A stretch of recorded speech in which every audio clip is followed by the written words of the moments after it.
विश्व में शांति और मानवता का संदेश देने वाले तथागत गौतम बुद्ध जी के चरणों में मैं शीश झुका करके उन्हें प्रणाम करता हूँ।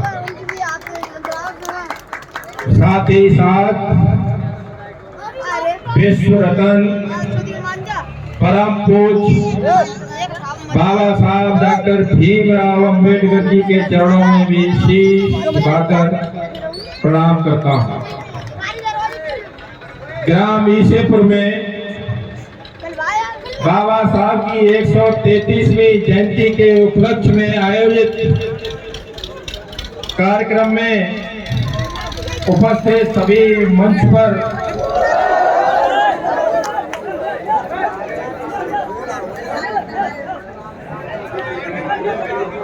आसीन सभी अतिथिगण,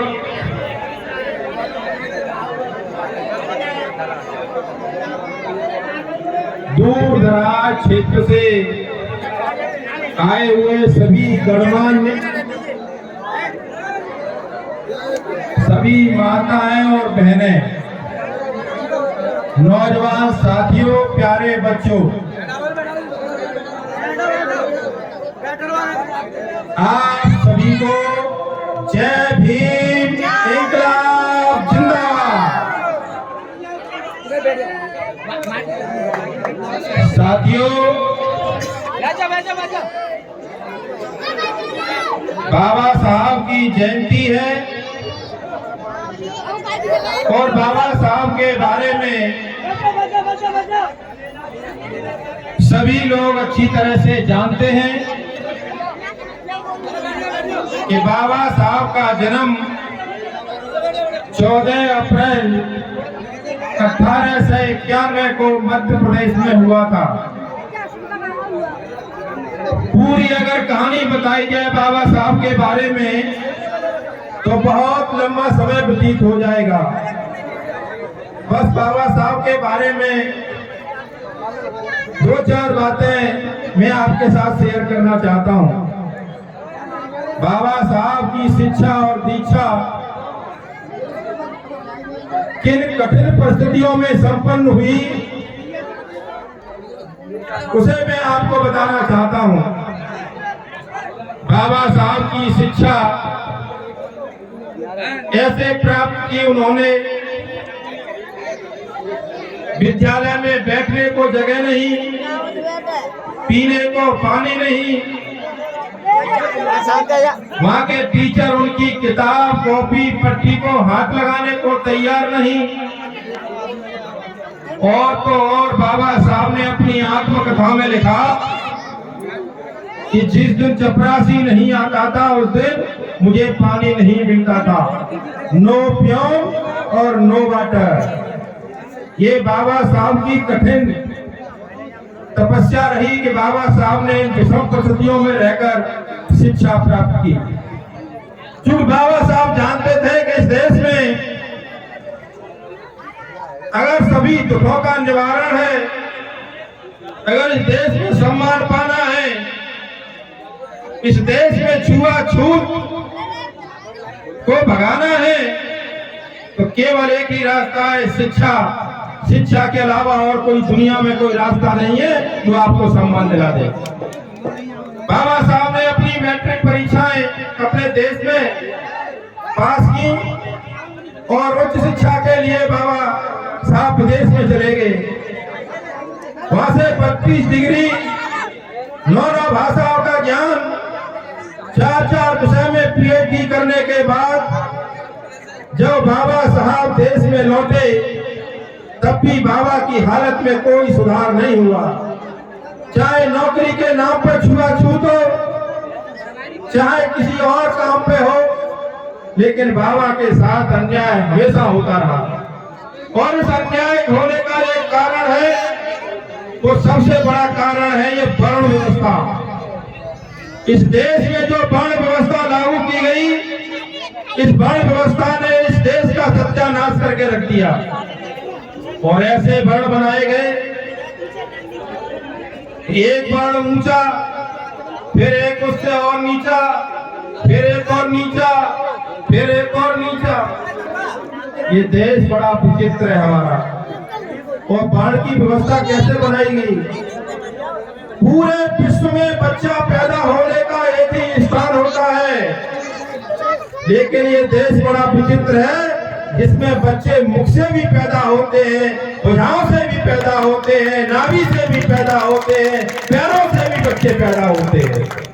वारे वाह देश, कितना जानदार और शानदार मेरा देश है। और पैरों से कौन पैदा हुआ? पैरों से पैदा हुए शूद्र।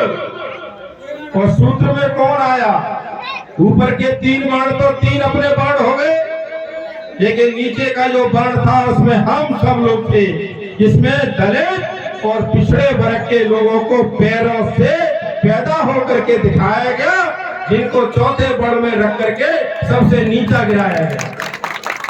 ये अन्याय अत्याचार आज नहीं हुआ, ये पिछले 3,000-4,000 साल से हमारे साथ अन्याय अत्याचार होता आ रहा है। इस देश की जमीन का बंटवारा क्या अच्छी तरह से हुआ? कुछ लोगों को जमीन बेहिसाब दे दी गई और कुछ लोगों को पट्टे भी नहीं मिले।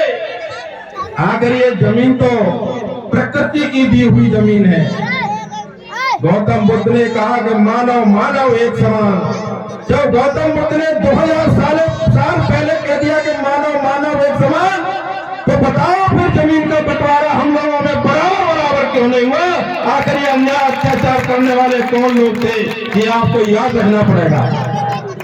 बाबा साहब ने उच्च शिक्षा ग्रहण करने के बाद जो बाबा साहब के साथ अन्याय और अत्याचार हुआ, तो बाबा साहब ने अपनी माँ से एक बात कही कि माँ, तुम देख लेना जो मेरे साथ अन्याय अत्याचार हुआ है, इसको खत्म करने के लिए किसी दिन मैं ऐसी किताब लेकर के जाऊंगा, इस देश में न कोई ऊंचा होगा, न कोई नीचा होगा, न कोई बड़ा होगा, न कोई छोटा होगा।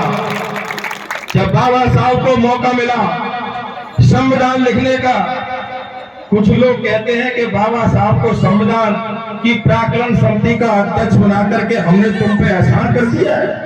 अरे तुमने ऐसा नहीं किया बाबा साहब पर। तुम्हारे पास संविधान लिखने के लिए बाबा साहब से ज्यादा होशियार कोई दूसरा व्यक्ति देश में नहीं था कि बाबा साहब ने संविधान को लिखा।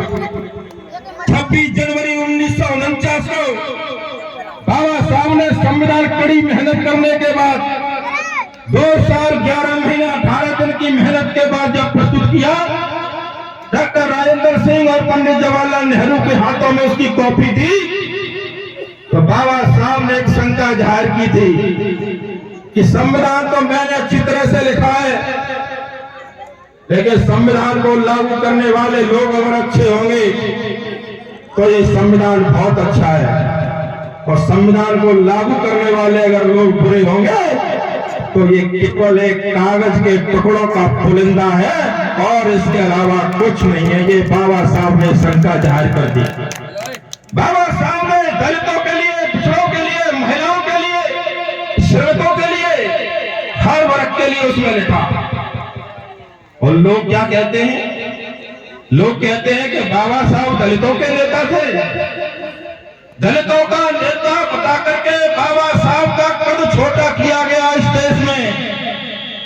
बाबा साहब जितने दलितों के नेता थे, उतने ही पिछड़े वर्ग के नेता थे, उतने ही महिला वर्ग के लिए थे, उतने ही श्रमिक वर्ग के लिए नेता थे।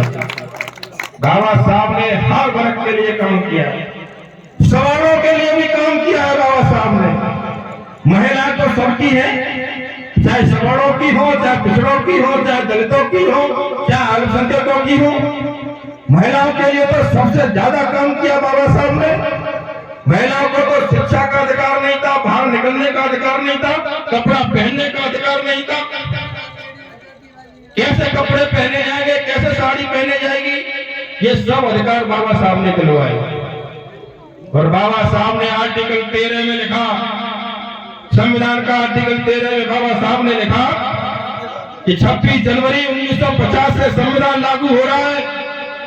इससे पहले की जितनी कुप्रथाएं हैं, विसंगतियां हैं, जितना ढोल ढकोसला है, सबको शून्य किया जाता है।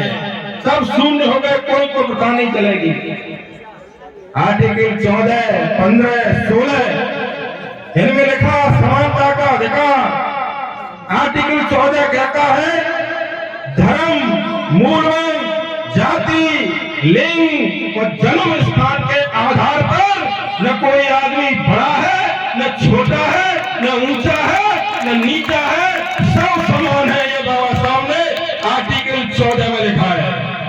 आर्टिकल 15 और 16 में लिखा बाबा साहब ने कि दलित और पिछड़े वर्ग के लोगों को आरक्षण दो।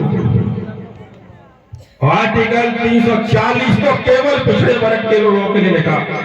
उन्होंने कहा आर्टिकल 340 में पिछड़ा वर्ग का आयोग बना करके पिछड़ी जातियों को स्पेशल आरक्षण देने का काम करो। और हमारा पिछड़ा वर्ग, मैं पिछड़े वर्ग से आता हूं, मैं ओबीसी वर्ग से आता हूं, सबसे ज्यादा सोया हुआ और हमसे कहता है कितने ज्यादा तुम बाबा साहब के बारे में आजकल बहुत बोल रहे हो, ये तो दलितों को लेता है।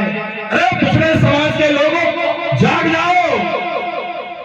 आज तो तुम बने बैठे हो ना, कोई अपना जिला पंचायत, कोई जिला पंचायत, कोई ब्लॉक प्रमुख, कोई ग्राम प्रधान, कोई पीटीसी, ये किसकी वजह से बने बैठे हो? ये बने बैठे हो बाबा साहब के संविधान की वजह से बने बैठे हो। बाबा साहब ने लिखते तो मंडल कमीशन लागू नहीं होता। बीपी मंडल ने ये योजना बना करके लागू की और बाबा साहब के संविधान के द्वारा। तो पिछड़े वर्ग के लोगों, तुम किसकी पूजा करते हो, किस धर्म को मानते हो, किस भगवान को मानते हो, ये तुम्हारा, तुम चाहे इसकी पूजा करो, मुझे कोई आपत्ति नहीं। किसको भगवान मानो, मुझे कोई आपत्ति नहीं। बस एक बात कहना चाहता हूँ पिछड़े वर्ग के लोगों से कि जब जब कभी मौका मिल जाए तो 2 फूल बाबा की तस्वीर पर जरूर चढ़ा दिया करो मेरे पिछड़े वर्ग के लोगों। बाबा साहब ने आर्टिकल 51, 51, आर्टिकल 51 में लिखा बाबा साहब ने कि वैज्ञानिक दृष्टिकोण का पालन होगा। वैज्ञानिक चेतना लोगों में विकसित करनी पड़ेगी। आज विज्ञान की तरफ जा रहे, आज हमारे देश में गोल में विज्ञान ढूंढ रहे, काली थाली बजा करके कोरोना को भगा रहे। ये विज्ञान कह रही है इस बात को। बाबा साहब तो विज्ञान की तरफ चलने वाले थे, पाखंड और अंधविश्वास के सख्त खिलाफ थे। कहते थे इस पाखंड और अंधविश्वास ने हमारी महिलाओं पर सबसे ज्यादा चोट की है और सबसे ज्यादा अगर कोई मानता है इस पाखंड और अंधविश्वास को तो हमारी महिलाएं मानती है।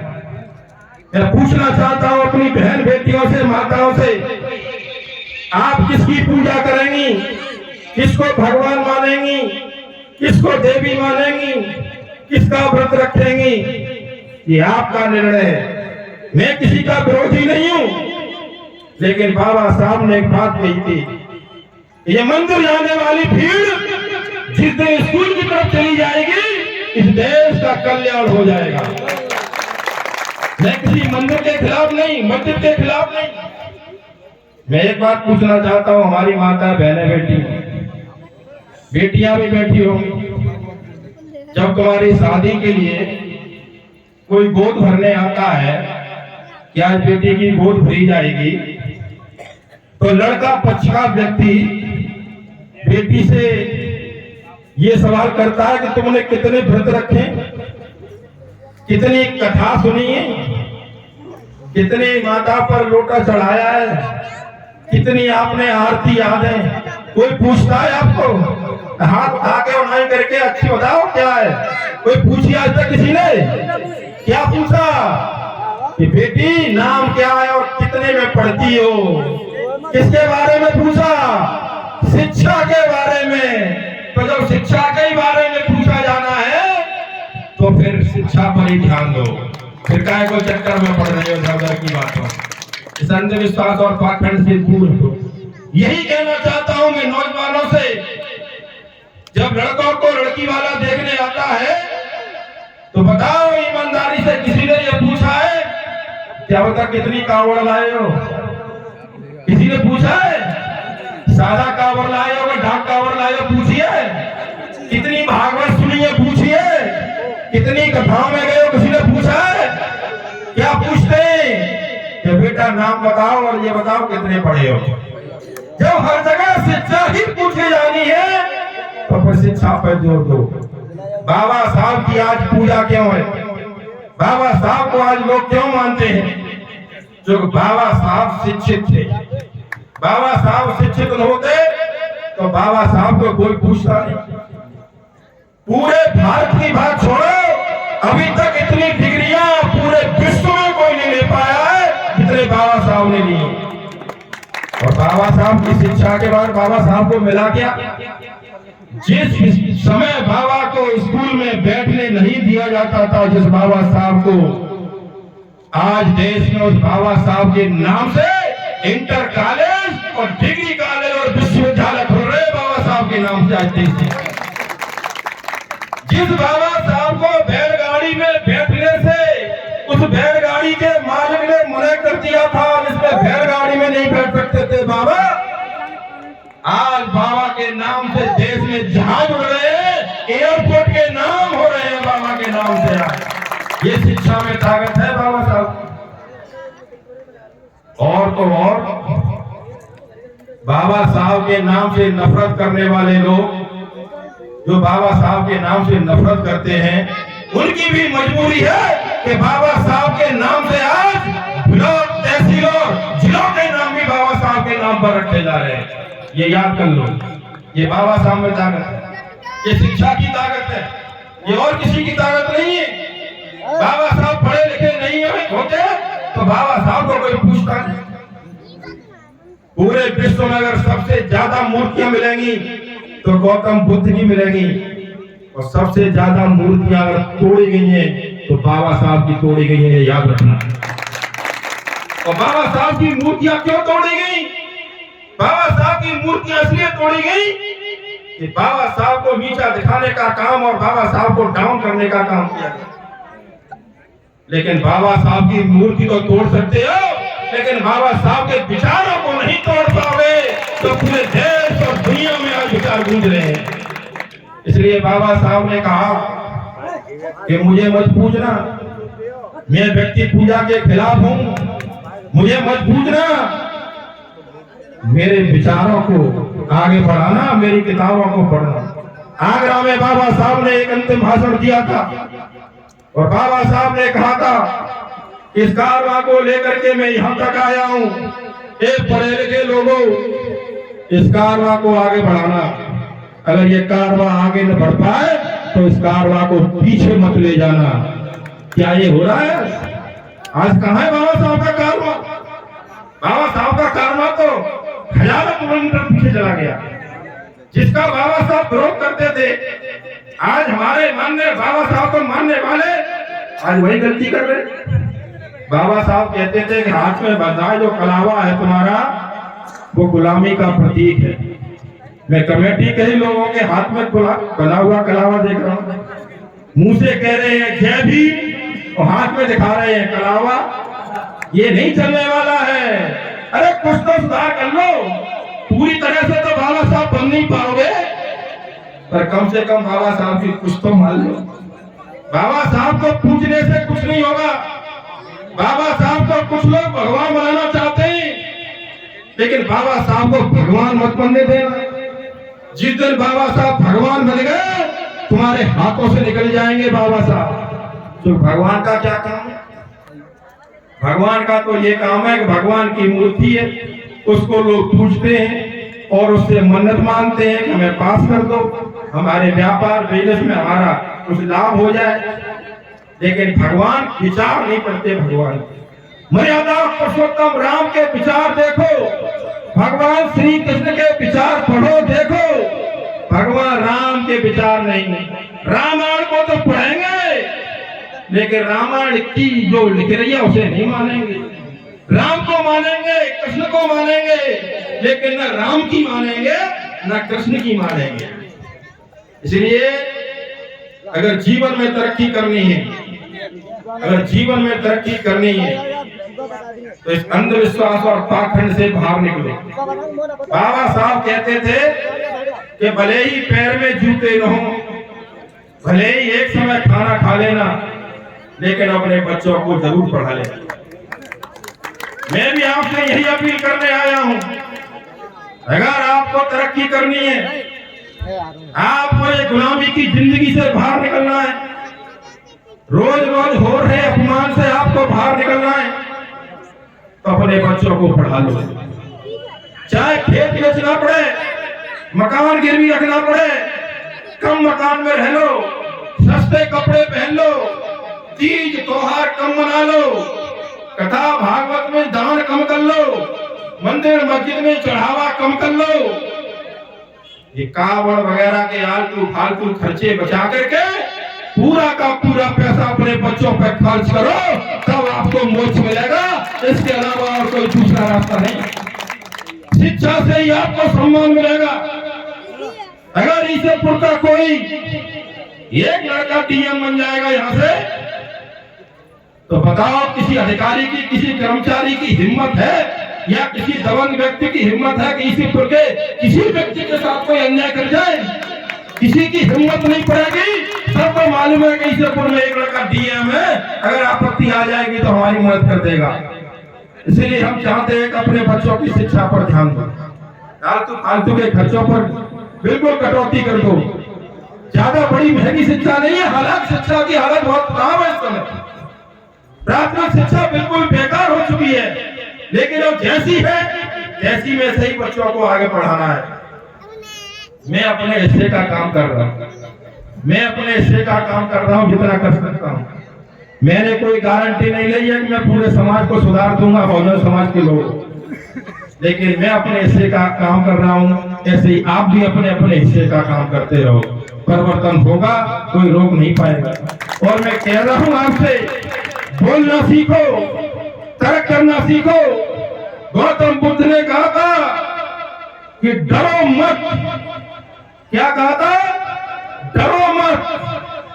ना इस देश में कोई ऊंचा है ना नीचा है, ना कोई छोटी जाति है ना कोई बड़ी जाति है, सब बराबर है।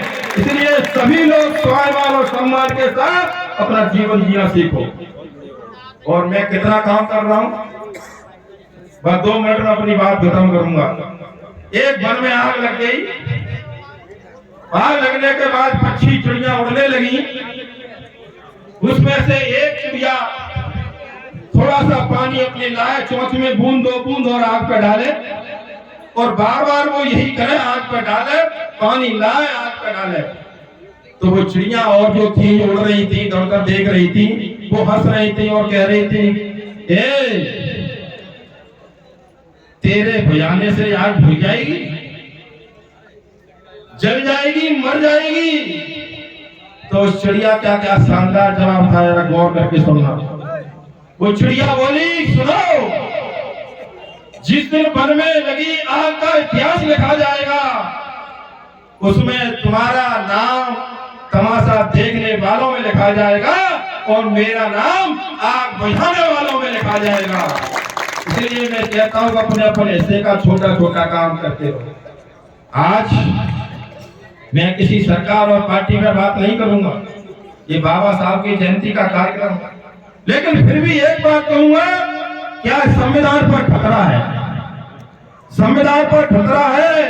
संविधान को बदलने की बात हो रही है आज, और संविधान अगर बदल गया तो याद रखना, संविधान से पहले आपकी क्या हालत थी। आपकी क्या मतलब, हम सब शामिल हैं बहुजन समाज के लोगों, दलित, पिछड़े, अल्पसंख्यक, शोषित और वंचितों। संविधान लागू होने से पहले आप इंसान नहीं माने गए थे, इंसान नहीं माने गए। आज संविधान को बदलने की कोशिश हो रही है। सबका साथ और सबके विकास की बात करने वाले लोग, क्या आज दिखाई दे रहा है सबका साथ सबका विकास? आज भी देश में अगर कोई दलित का बेटा मूंछ रख ले तो उसकी हत्या कर दी जाती है। अगर कोई दलित का बेटा दूल्हा बन करके अगर गांव में जाए तो उसकी पिटाई कर दी जाती है। अगर कोई दलित का बेटा मटका छूले तो उसको मार मार के अधमरा कर दिया जाता है। ये अपमान की जिंदगी कब तक जियोगे? क्या 75 सालों में कोई बदलाव नहीं आया है अभी? और उसके लिए बाबा साहब दोषी नहीं है, उसके लिए हम और आप दोषी हैं। बाबा साहब के सबसे बड़े वारिस काशी राम जी ने नारा दिया था, वोट हमारा, राज हमारा, नहीं चलेगा, नहीं चलेगा। ये काशी राम जी ने नारा दिया था। जिसकी जितनी संख्या भारी उतनी उसकी हिस्सेदारी, ये काशी राम जी ने कहा था। इस नारे को आगे बढ़ाते हुए डॉक्टर लोहिया ने कहा था कि संसो पाने भांदी गांठ और पिछड़े पामे 100 में 60। इस नारे को आगे बढ़ाते हुए बाबू जगदेव प्रसाद कुशवाहा जी और राम स्वरूप वर्मा जी ने इस नारे को आगे बढ़ाया। उन्होंने कहा 100 में 90 शोषित है और शोषितों ने ललकारा है। धन धरती और राजपाट में 90 भाग हमारा है। 10 का शासन 90 पर, 10 का शासन 90 पर नहीं चलेगा, नहीं चलेगा, नहीं चलेगा। पिछड़े वर्ग के लोगों, तुम ये मन समझो कि आज दलित पिट रहा है तो हम चुप हैं, आज दलित पिट रहा है तो कल तुम भी पिटोगे। इसलिए एक होना पड़ेगा बहुजन समाज के लोगों। 85% लोगों एक हो जाओ।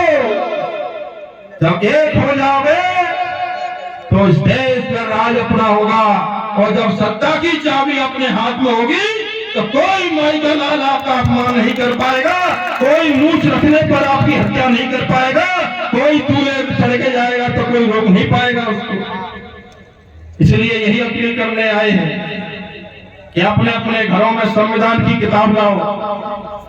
ईसेपुर के जो पढ़े लिखे लोग हैं उनसे मैं अपील करना चाहता हूं, खास करके नौजवानों से। संविधान कोई महंगी किताब नहीं है, मुझे खुशी है कि आज संविधान की किताब यहाँ रखी गई है। ऐसी किताबें घर घर लाओ।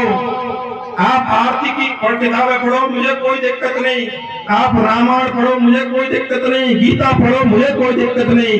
लेकिन साथ साथ इस संविधान को भी पढ़ो तो और अच्छी बात होगी। आप किस धर्म में हो इसकी हमें कोई दिक्कत नहीं। ये स्वतंत्रता का अधिकार का कौन किस धर्म को मानेगा, ये भी संविधान नहीं दिया है। और भागवतों में क्या हो रहा है? हमने एक सवाल किया था कि हमने रामायण भी पढ़ी है, हमने गीता भी पढ़ी है, हमने भागवत भी पढ़ी है, और बाबा लोग क्या कहते हैं भागवतों में? बाबा भागवत में कहते हैं कि आरक्षण को समाप्त कर दो, आरक्षण देश के लिए अभिशाप है। मैं पूछना चाहता हूँ बाबा लोगों से, कथावाचकों से कि मुझे बताओ ये रामायण में, गीता में, भागवत में किस स्थान पर लिखा है कि आरक्षण को समाप्त कर दो? लेकिन ये बाबा छोड़े हुए हैं, छोड़े हुए हैं। एक बाबा है पर्चा बनाता है, मध्य प्रदेश में देखा है ना, कुछ लोग दर्शन करने भी गए होंगे तो पर्चा बनाते हैं मध्य प्रदेश में। और क्या कहते हैं वो कि हिंदू राष्ट्र बनना है। क्या कहते हैं? हिंदू राष्ट्र बनना है। और बाबा साहब क्या कहते हैं कि हिंदू राष्ट्र किसी भी सूरत में नहीं बनना चाहिए। हिंदू राष्ट्र इस देश में अगर बना दे देश के लिए अब साफ होगा, इसलिए हिंदू राष्ट्र किसी भी सूरत में नहीं बनना चाहिए, ये याद रखना। और हमारे लोग, बहुजन समाज के लोग, हिंदू धर्म को हिंदू राष्ट्र बनाने के लिए साथ में जा रहे, दौड़ रहे, भाग रहे। अरे जिसको जहां बचना होगा बच जाएगा। न हिंदू धर्म पहले खतरे में था, न हिंदू धर्म आज खतरे में है। अगर खतरे में है तो कोई, तो हमारी रोजगार खतरे में है, शिक्षा खतरे में है, और हमारा संविधान खतरे में है। इसको बचाने की हमें आवश्यकता है। अपने लड़कों से, नौजवानों से कहो कि किसी बहकावे में ना आए। दूसरे टाइप के लोग तो ये कह रहे हैं कि घर में चाकू तेज करके रखो, घर में चाकू तेज करके मत रखो, घर में कलम तेज करके रखो, कलम, इससे काम चलेगा। बस एक मिनट में अपनी बात और खत्म करेंगे। आज हमारे आरक्षण को लेकर के, हमारे रोजगार को लेकर के, हमारे हक और अधिकार को लेकर के चोरी हो रही है। चोरी, हमारे हक अधिकार की चोरी। और चोरी कैसे कर रहे हैं लोग? चोरी बड़े चालाकी से कर रहे हैं। और जो चोर चालाक होते वो कैसे होते जरा बता रहा हूं, एक मिनट में अपनी बात खत्म करूंगा। भैंस तो होंगी आपके पास, भैंस के गले में एक वो बांध देते हैं घंटा। और वो इसलिए बांधते हैं जिससे उसके मालिक को ये पता चलता रहे कि हमारी भैंस खूंटा पर बंधी है। और वो अपना सोए आराम से, तो कभी कभार भैंस उठेगी बैठेगी तो बच जाता है, तो उसे ये लगा रहता है कि हमारी भैंस खूंटा पे बंधी है, वो घंटा होता है। और चालाक चोर क्या करते हैं? चालाक चोर उसको खोलेंगे और भैंस को खोल करके एक चोर भैंस को एकदम पूरब दिशा में इधर ले जाएगा, पूरब दिशा में, और उसी में से एक चोर उस घंटा को ले जाएगा पश्चिम दिशा में, और घंटे को बजाता जाएगा। वो भैंस तो जा रही है पूरब में और घंटा जा रहा है पश्चिम में। तो जब भैंस का मालिक जगेगा, पूरा मोहल्ला जगेगा, गांव जगेगा, तो बताओ तुम किस साइड में भागोगे? इधर घंटा बज रहा है ना, पश्चिम में पूरा गांव भागेगा और थोड़ी दूर जाकर के वो घंटे को कहीं डाल जाएगा और वो लौट के फिर पूरब साइड में भैंस के पास पहुंच जाएगा। और पूरा गांव इधर भागता गया और वहां जाकर के रास्ते में उसको क्या मिला? क्या मिला? घंटा। समझ गए? ऐसे ही भैंस तो चलेगी, पूरे गांव में चोरी हो गई। ऐसे ही तुम्हें तुम्हारी जाति के नाम पर नेता बनाकर, तुम्हारी जाति का नेता बनाकर, हमारी जाति का एक नेता बनाकर हमारे हक और अधिकार की चोरी हो रही है। और हमको लास्ट में क्या मिलेगा? घंटा। इसलिए बोलना सीखो, तर्क करना सीखो। जुल्म के साए में, जुल्म के साए में लव खोलेगा कौन? जुल्म के साए में लव खोलेगा कौन? और अगर हम चुप रहेंगे तो फिर बोलेगा कौन? बहुत बहुत धन्यवाद। आप लोगों ने मुझे बुलाया, मेरा मान सम्मान किया। पूरी मेला कमेटी को बहुत बहुत धन्यवाद। इतनी बड़ी संख्या में आप लोगों के दर्शन करने का मुझे मौका मिला, बहुत बहुत धन्यवाद। जय भीम, जय संविधान, जय विज्ञान। बाबा साहब, बाबा साहब, जय भीम, जय भीम। बहुत बहुत धन्यवाद।